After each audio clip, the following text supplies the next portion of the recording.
Assalamualaikum warahmatullahi wabarakatuh. Sobat desa yang saya hormati, alhamdulillah pada siang hari ini kita masih diberikan nikmat sehat. Tentunya bisa bertatap muka dalam rangka laboratorium pemerintahan desa. Dan tentunya kali ini kami mengundang dari kantor perpajakan Pratama Batang. Dan tentunya ini kami juga beserta Bapak Sekretaris Disdurmades Kabupaten Batang, Pak Tony. Selamat siang Pak Tony dan Mas Subhan.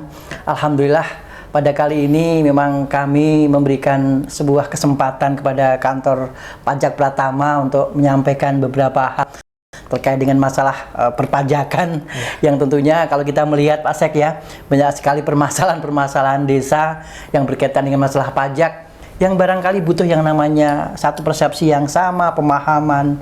Untuk itu waktu kami serahkan sepenuhnya kepada Pak Subhan dari kantor Pratama Pajak Batang untuk menyampaikan materi. Waktu dan tempat kami persilakan Bapak. Oh siap, selamat siang di Sobat Desa. Kali ini mungkin sedikit saja sebagai pengantar ya. Bendaharawan desa kan merupakan salah satu bagian dari bendaharawan pemerintah, di mana fungsinya melakukan pembayaran yang berasal dari dana APBN. Ketika kita bicara masalah APBN, maka ada hal-hal yang perlu diperhatikan terkait dengan pertanggungjawabannya. Salah satunya kewajiban bendaharawan pemerintah sebagai pemungut pajak. Nah, di sini mungkin sedikit saja untuk pembuka bahwa sebenarnya mungkin yang perlu digarisbawahi teman-teman dari pemerintahan desa perlu tahu ada aturan terbaru terkait kewajiban pemungutan pajak bagi bendaharawan pemerintah. Itu dengan terbitnya Peraturan Menteri Keuangan Nomor 59 Tahun 2022 yang mana peraturan tersebut ada perubahan terkait dengan misalnya salah satunya yang mungkin masih sering salah Pak ya, itu terkait penyetoran pajak pertambahan nilai PPN yang seharusnya mulai masa Mei itu disetorkan menggunakan NPWP bendaharawan pemerintah, NPWP desa. Jadi kalau yang dulu sebelum PMK 59 itu penyetoran PPN itu disetorkan menggunakan NPWP rekanannya. Tapi per Mei setelah terbitnya Peraturan Menteri Keuangan Nomor 5 ini seharusnya atas tahun 2022 seharusnya mulai masa Mei bendaharawan pemerintah wajib menyetorkan PPN 11% dengan atas nama NPWP desa. Gitu. Soalnya ini banyak case-case di mana desa ini salah setor, jadinya harus PBK sampai ratusan. Gitu. Nah, mungkin salah satu garis besarnya di situ. Kemudian ada garis besar lain di Peraturan Menteri Keuangan ini yang mengatur tentang pengadaan melalui sistem pengadaan elektronik, melalui misalnya bela pengadaan atau pengadaan melalui sistem elektronik, yang mana PPh dan PPN-nya itu sudah dipungut oleh pemungut PPN yang ditunjuk, dalam hal ini marketplace pengadaan atau pengadaan secara elektronik. Jadi ketika nanti bendaharawan pemerintah desa melakukan pengadaan melalui transaksi melalui sistem pengadaan elektronik, itu kewajiban PPN PPh-nya sudah diurus sama. Nah, seperti itu Pak. Mungkin garis besarnya seperti itu untuk PMK ya, yang biasa terjadi permasalahan di lapangan. Gitu Pak. Oke, terima kasih sekali Mas Subhan. Sederhana tetapi krusial sekali ini. Begitu Pak Sek ya. Dan tentunya bicara tentang pajak ini, kalau kita melihat, kalau tadi disampaikan Pak Subhan yang berkecimpung di dunia pajak permasalahan di tingkat desa hanya karena mungkin sesuai dengan peraturan terbaru kaitan masalah PPN itu ya, per Mei itu ya, terkait dengan masalah pembayarannya biasanya melalui rekanan, sudah harus langsung dari desa ya. NPWP desa. Iya. Nah, itu efeknya sebenarnya krusial, Pak. Iya, Kenapa? Karena biasanya ketika disetorkan atas nama rekanan, rekanan kan belum tentu berdomisili di Batang. Nanti larinya pajaknya menjadi penerimaannya di luar KPP Batang. Itu salah satu titik pentingnya di situ, mengamankan penerimaan di daerah masing-masing. Oke. Mantap. Oke, dan barangkali mungkin Pak Asek ada hal-hal yang sepertinya kasus di tingkat desa yang perlu kita luruskan begitu Bapak, nuwun sewu. Oke, terima kasih. Assalamualaikum warahmatullahi wabarakatuh. Matur nuwun Mas Subhan. Jadi kehadiran jenengan mudah-mudahan membawa manfaat untuk kami. Ya khususnya untuk desa, tapi juga karena desa bagian dari kami di Smades. Jadi kami mengaturkan terima kasih, dan ini informasi-informasi itu sebenarnya kami sangat membutuhkan. Karena apa? Kami itu sering mengevaluasi atas temuan dari laporan hasil pemeriksaan inspektorat maupun dari audit inspektorat provinsi dan juga BPK atau BKP. Setiap tahun selalu saja mesti ada temuan tentang pajak, itu pasti. Jadi saya kadang-kadang menjadi heran, ini masalahnya apa, saking nggak tahunya atau saking dableknya, kadang-kadang kan begitu. Jadi yang pertama adalah berkenaan dengan ketidakdisiplinan wajib pajak pemerintah desa. Ya. Itu kami sangat berharap untuk ke depan itu harusnya semakin berkurang dan harusnya menjadi nihil di tahun keberapa. Jadi yang pertama adalah kami sebenarnya kepingin tahu sebenarnya sebelum tahu dari auditor. Syukur-syukur ada semacam informasi berkala yang disampaikan oleh KPP kepada kami. Talah pada per bulan ini atau per periode atau per triwulan atau per semester itu ada pemberitahuan yang barangkali ditembuskan ke kami tentang desa-desa yang mungkin belum pajak. Artinya kita bisa saling bareng-bareng mengingatkan dengan harapan ketika di akhir, karena di akhir tahun itu, di awal tahun ke plus N plus 1, BPK mesti turun dalam rangka untuk LKPJ pemerintah Kabupaten Batang.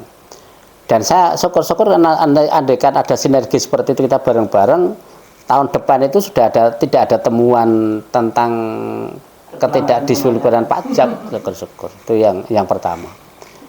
Yang kedua, saya sebenarnya sempat ditelepon oleh kemarin, ya kebetulan saya ada perlu dan kebetulan juga gayung bersambut dengan rekan dari KPP. Ya. Kayaknya kalau tidak salah dalam waktu dekat kepingin mengumpulkan bendahara desa juga. Nah, ini insya Allah kami akan ikut membantu memfasilitasi, sekaligus apa yang disampaikan Mas Subhan nanti bisa sampai langsung ke semua desa. Ya sebenarnya kalau memang itu memang harus dilaksanakan secepatnya, sebelum nanti kita bertemu secara langsung antara KPP dengan pihak desa, syukur-syukur ada surat tertulis Mas Subhan dari KPP kepada desa, bisa lewat kami atau langsung ke desa, kami dikasih tembusan. Jadi dengan berlakunya PMK yang terbaru ini, bahwa untuk pembayaran PPN langsung lewat NPWP desa. Juga barangkali juga pertanyaan juga, apakah semua desa, bendahara desa sudah punya NPWP semua atau belum? Nah, makanya dalam tanda kutip coba dipastikan juga ketika ternyata PMK berlaku dalam taraf harusnya kemarin, tapi tidak efektif karena ternyata ada bendahara desa yang belum punya NPWP, kan sebuah ironi. Jadi nanti tolong barangkali syukur-syukur bisa dijawab langsung hari ini, atau juga nanti perlu kita data bareng-bareng dan kami butuh. Manakala jenengan ada data kami bisa bantu, insya Allah kami bantu. Dan selebihnya saya sepakat bahwa iso ya hasil pemerintah Batang itu ya jangan lari keluar tapi masuk ke kas milik Batang juga. Saya sepakat itu nanti bisa berjalan, dan selebihnya pertemuan acara-acara yang sinergi antara KPP dengan kami, saya berharap terus dilanjutkan. Mungkin itu awalan Mas Sufan, monggo barangkali. Monggo Mas Sufan dijawab Mas. Siap.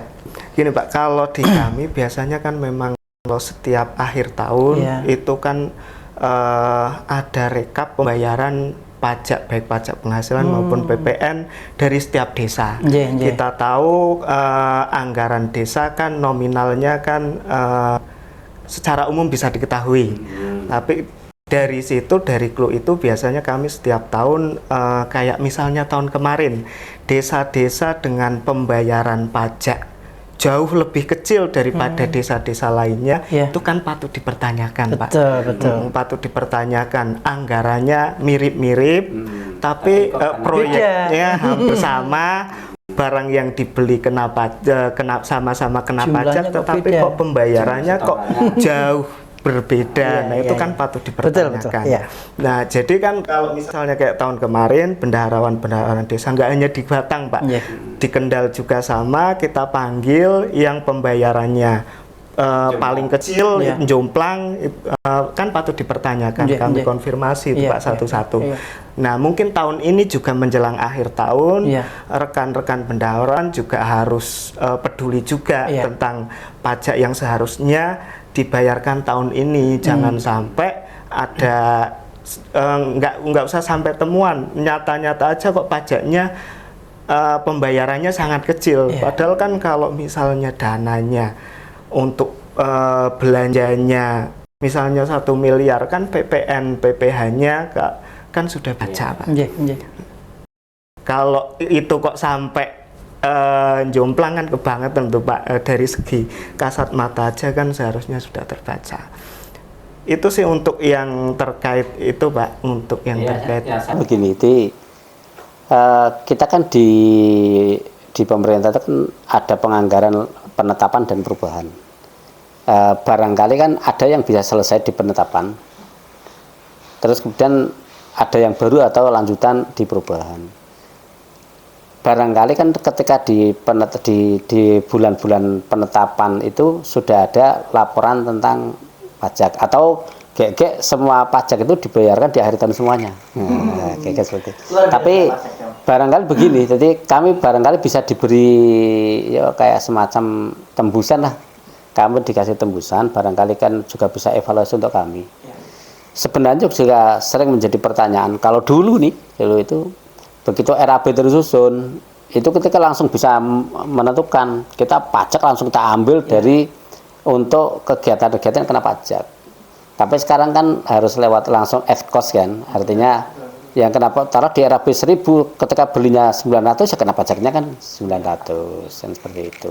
Di informasi itu Mas Wan yang barangkali kita butuhkan sehingga kita bareng-bareng evaluasi. Intinya, kami jangan sampai tahu ketika yang ngasih tahu dari luar. Nah, begitu. Relatif dari awal. Ya. Karena ujungnya nanti juga ke kami juga. Intinya kami. Betul maksud yang disampaikan Pak Sek. Artinya memang pangapunten, kita beberapa kali melakukan evaluasi di dalam pelaksanaan monitoring. Memang kendalanya di desa, rata-rata pajak yang seharusnya mungkin Indonesia untuk pembelian, baik itu mungkin barang-barang yang terbeli di awal semester, itu kadang ngumpul belum sempat terbayarkan, hanya di akhir tahun baru terbayarkan. Itu pun kalau saatnya mungkin saya belum ada semacam sidak atau ketahuan. Nah, ini kira-kira strategi apa Pak Subhan agar nantinya desa itu dengan kepeduliannya, dengan kesadarannya, ketika di awal itu ada semacam pembelian yang harus dibayarkan, ada semacam pajak, itu harus dibayarkan. Ada nggak atau barangkali pencegahan ataupun mungkin strategi khusus ataupun mungkin reward punishment ketika mungkin harusnya dibayarkan pajak itu di awal hanya menumpuk di akhir, itu ada nggak? Nah, mungkin saya jawab case by case Pak ya. Biasanya kan ya nyuwun sewu, kadang juga saya ketika melayani wajib pajak itu banyak ada beberapa konsultasi dari bendaharawan desa terkait penghitungan dan pembayaran pajak yang mana itu seharusnya dibayarkan bahkan sudah lewat tahun. Nah, mungkin dari case seperti itu memang ya nyuwun sewu, kan masing-masing sumber daya manusia di desa kan beda-beda. Itu yang paling krusial Pak. Karena kan kalau dilihat dari data itu banyak sebagian desa taat pajak, mekanisme administrasi pajaknya bagus, sebaiknya amburadul, sebagian amburadul, sebagian lagi lalai gitu kan Pak. Untuk case yang seperti itu. Nah, untuk hal-hal biasanya kalau aturan terbaru kayak misalnya PMK nomor 59 ini terbit, kan kami biasanya sudah mensosialisasikan langsung ketika kemarin masih COVID kan kami zoomkan ke seluruh dinas lembaga. Nah, mungkin karena ya kami belum sempat terus terang Pak untuk menjangkau 248 desa di Batang, belum lagi kami punya wilayah di Kendal 280 desa, itu memang belum. Biasanya sih yang kami sosialisasikan ya lingkup di atasnya, nanti untuk Dispermades nanti mensosialisasikan ke bawah, harapannya untuk dinas kesehatan juga sama kan, karena kan kalau mungkin kalau ya itu Pak, kendalanya mungkin ya nomor satu sumber daya manusia yang berbeda-beda. Jadi kalau bisa sih, kalau aturan perpajakan ini kalau bisa ya memang kalau nggak disosialisasikan secara langsung sih biasanya memang beda-beda nangkepnya orang Pak ya. Ada yang cepat, ada yang kurang. Gitu sih Pak. Ya luar biasa sekali, menarik sekali ya. Tadi juga disampaikan oleh Pak Asek, memang alhamdulillah barangkali dalam waktu dekat ada semacam sosialisasi dari kantor pajak untuk kita yang ada di desa. Minimal apa yang mungkin menjadi semacam perubahan-perubahan PMA ataupun kebijakan-kebijakan lain, termasuk pangapunten. Ya ada apa namanya pertanyaan titipan dari desa juga.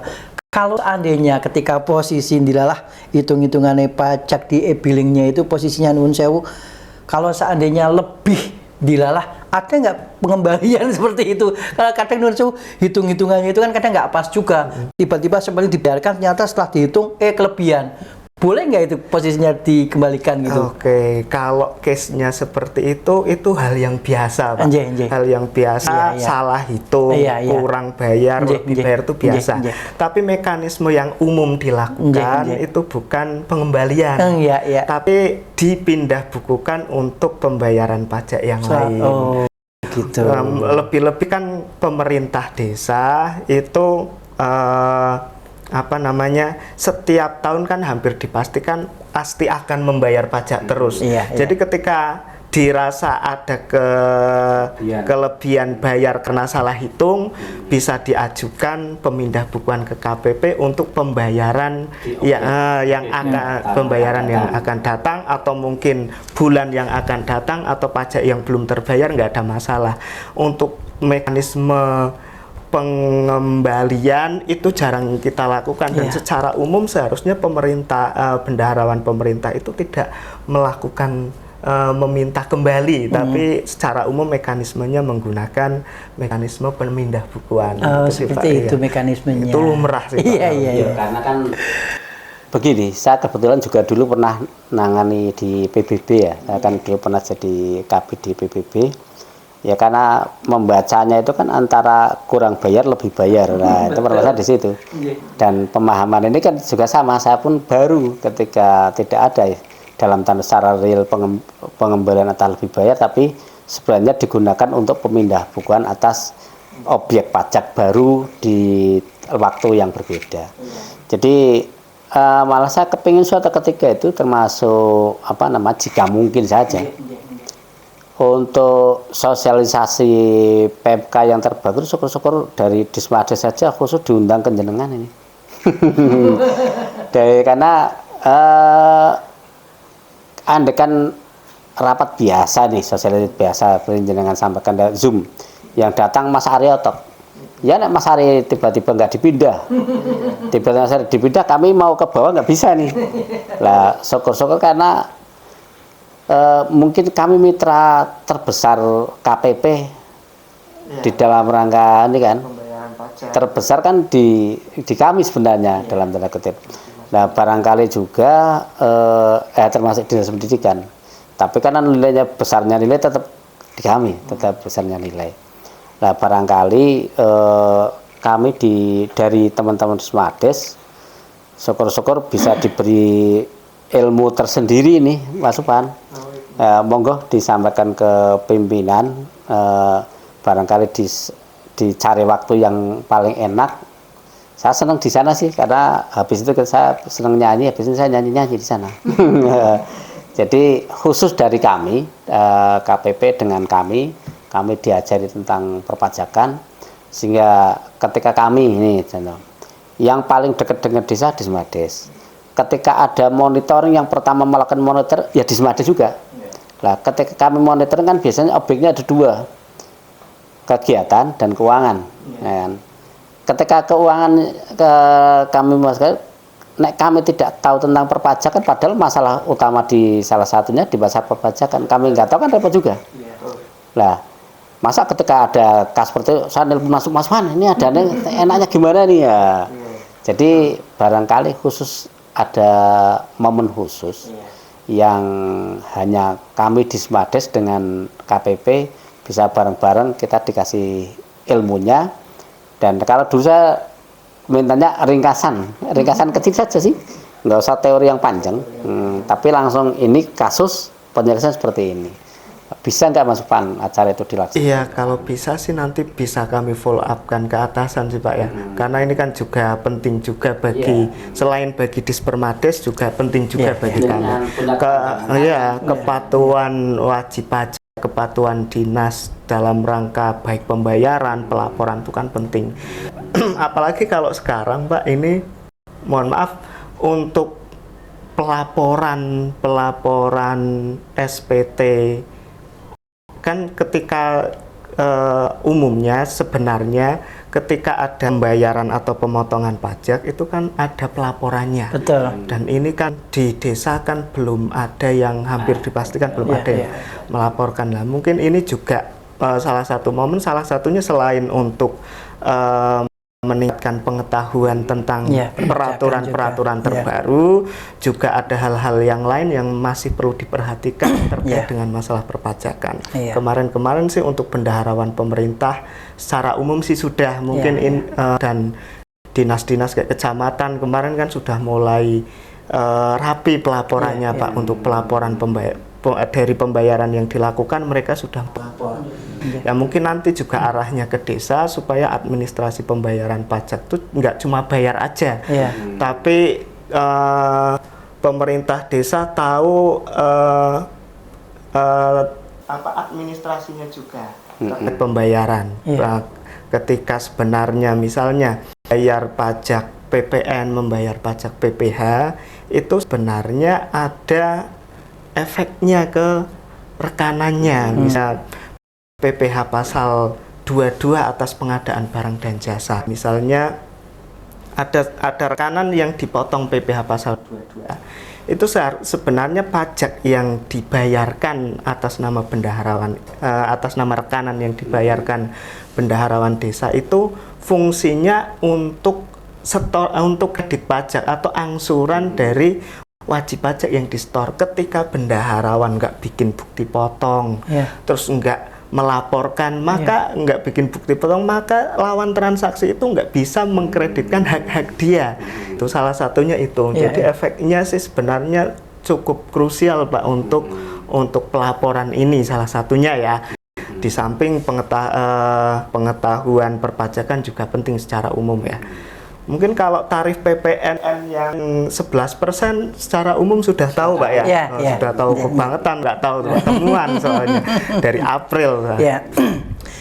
Cuman memang yang menarik, betul yang disampaikan Pak Sekalinya, memang 1001 masalah pajak di desa itu luar biasa sekali. Ada memang buku pinter ataupun studi kasus, sehingga apa yang kali mungkin disampaikan Pak Sek itu ada semacam catatan buat kami.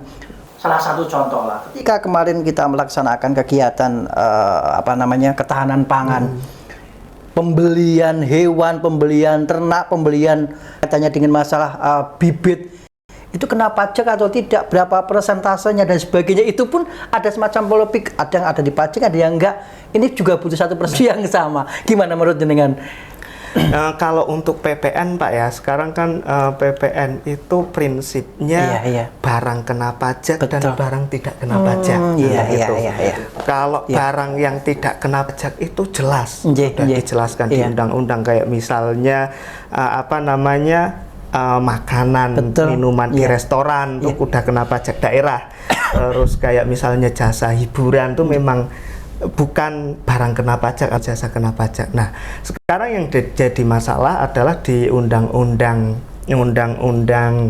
harmonisasi peraturan perpajakan yang terbaru itu semua yang selain barang tidak kena pajak yang tinggal sedikit, paling itu makanan dan minuman di restoran itu salah satunya itu merupakan barang kena pajak. Nah, yang jadi soalan adalah barang kena pajak itu ada barang kena pajak yang memang harus dibayar PPN-nya, ada barang kena pajak yang dibebaskan.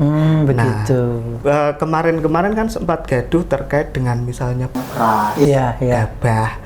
Itu kan secara aturan terbaru itu merupakan barang kena pajak. Tapi di aturan terbaru itu disebutkan bahwasanya barang-barang kebutuhan pokok itu merupakan barang-barang strategis nasional. Jadi barang-barang strategis nasional itu dibebaskan dari pengenaan pajak PPN. Begitu. Untuk barang-barang kebutuhan pokok salah satunya ya. Tapi kalau misalnya untuk tanaman, kuda itu itu kalau secara umum bukan merupakan barang kebutuhan pokok, terutama untuk tanaman itu kan kayaknya pengadaan tanaman di desa kan secara umum kan cukup besar kan Pak ya. Itu jelas di aturan nggak ada yang menyatakan bahwa tanaman itu barang strategis yang dibebaskan. Bukan bagian dari itu. Berarti kalau kita baca itu ya seharusnya kena gitu. Nah, hal semacam itu tentunya kan setelah panjenengan menyampaikan ini kan ada satu persepsi yang sama seperti itu. Monggo Pak, dilanjut Pak. Sekarang kan era digital era digital. Yang namanya proses taruhlah dalam tanda kutip ketidakdisiplinan pajak itu kan disebabkan oleh beberapa hal. Yang pertama jelas ketidaktahuan. Yang kedua bisa jadi karena dalam tanda kutip kesengajaan. Terus kemudian yang ketiga bisa jadi karena akses. Yang saya maksud akses itu kalau dulu membayar pajak itu satu lewat kantor pos, kedua lewat perbankan. Sedangkan desa sekarang karena sekarang itu objeknya itu sampai ke desa, desanya dalam tanda kutip kantor posnya itu yang dekat kecamatan, atau kemudian perbankan juga dekat, dan itu hanya berlaku untuk desa-desa yang dekat dengan wilayah kecamatan. Coba saja contoh kalau Blado, Gerlang, terus kemudian kalau Bawang, Meranten. Sekarang pembayaran itu bisa nggak lewat HP? Gini Pak, ini pentingnya pelatihan ini salah satunya itu Pak. Sekarang kan zamannya digitalisasi ya, semuanya serba online. Bayar, lapor, udah bikin billing, itu kan sebenarnya cukup dari laptop aja. Makanya perlunya pelatihan itu seperti itu. Banyak masih beberapa rekan-rekan desa bikin billing kan harus ke kantor pajak misalnya. Padahal bikin billing kan dari akun dia aja bisa. Terus bayar pajak harus lewat kantor pos misalnya. Padahal kan dari billing itu bisa dibayarkan melalui mobile banking dan satu lagi setelah melakukan perhitungan pembayaran, satu lagi yang mungkin nantinya akan jadi perhatian adalah pelaporan. Nah, pelaporan itu pun juga sekarang kan online semuanya. Jadi bikin NPWP online, bayar pajak online, bikin kode bayar online, pelaporannya juga online. Kalau sumber daya manusianya memungkinkan, nggak perlu ke kantor pajak, dari urusan pajak udah saya Pak dari awal sampai akhir. Sekarang kan kami di Batang dalam tanda kutip kita bicara desa, sebenarnya hampir tercukupi semuanya. Artinya SDM sekarang perangkat desa hampir di semua desa itu sudah melek teknologi, kecuali yang perangkat desa turahan lama, terus kadung males belajar. Terus yang kedua kayaknya blank spot untuk internet Batang sudah hampir terpenuhi semuanya. Terus yang ketiga untuk sarprasnya juga sudah semuanya. Berarti kan sekarang tinggal di pelatihannya, Nah, itu terjadi berarti kan nanti kalau masih terus berarti kan unsurnya tinggal kesengajaan. Lah ketika kesengajaan itu mau diapain ini? Mau diapain Mas Subhan? Misalnya Pak ya, tadi kan banyak case-case misalnya pengadaan di awal terus dibayar di akhir tahun atau bahkan di tahun berikutnya. Padahal kan kalau mungkin rekan-rekan dari pemerintahan desa tahu aturan yang sesungguhnya kan setiap pengadaan itu pajak setiap transaksi itu pajaknya maksimal dibayarkan maksimal Pak ya tanggal 10 bulan berikutnya. 10 bulan setelah transaksi tanggal 10 bulan berikutnya. Itu kalau mereka tahu aturan yang sesungguhnya Pak ya. Tapi kalau mereka sudah dikasih tahu kok tetap bayarnya di akhir tahun kan nggak tahu itu apakah lupa atau ada unsur kesengajaan.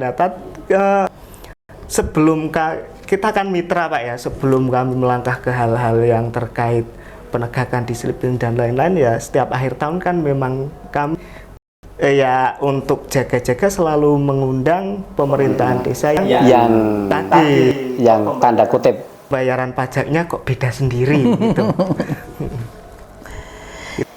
Terus kemudian begini, tahu langsungnya kan kami itu kan kayak tangan pertama desa, makanya dari saya sampaikan syukur-syukur ini ada event atau waktu tersendiri kami yang di desa di ngerteni secara detail. Kami itu kan kalau undangan hanya dalam tanda kutip acara OPD bareng-bareng di ya paling datang kayak Mas Aritok. Tapi kami menjadi tangan kanan pertama desa itu kan barangkali kami punya 3 bidang dengan berbagai macam koordinasi. Kalau yang seakan-akan kan Desmades berkenaan dengan desa kan terkait pajak kan DD sama ADD saja. Padahal kami tidak. Kami ada bidang lain yang juga nangani Bankai milik provinsi. Ada yang dalam tanda kutip bidang satunya lagi kita memberikan banyak bantuan berupa PMTS contoh. Nah, itu kan menjadi bagian objek pajak juga, termasuk yang di sekretariat. Di sekretariat itu di samping juga nangani internal, kami juga sering ketamuan dari desa-desa lah. Nek tamune terus kemudian, yuk langsung datang ke Mas Ari. Nah datang ke saya nggak tahu kan dapat juga, hanya harusnya.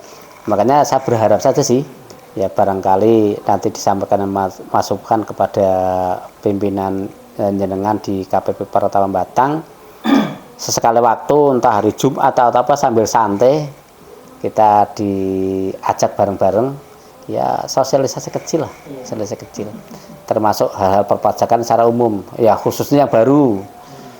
Tapi yang lain-lain juga termasuk saya sampaikan tadi, ketika nanti zaman digital kita sudah ada akses semua, bahkan kami pun bisa Mas Subhan ketika ada wilayah-wilayah yang blank semuanya kita bisa ngaju.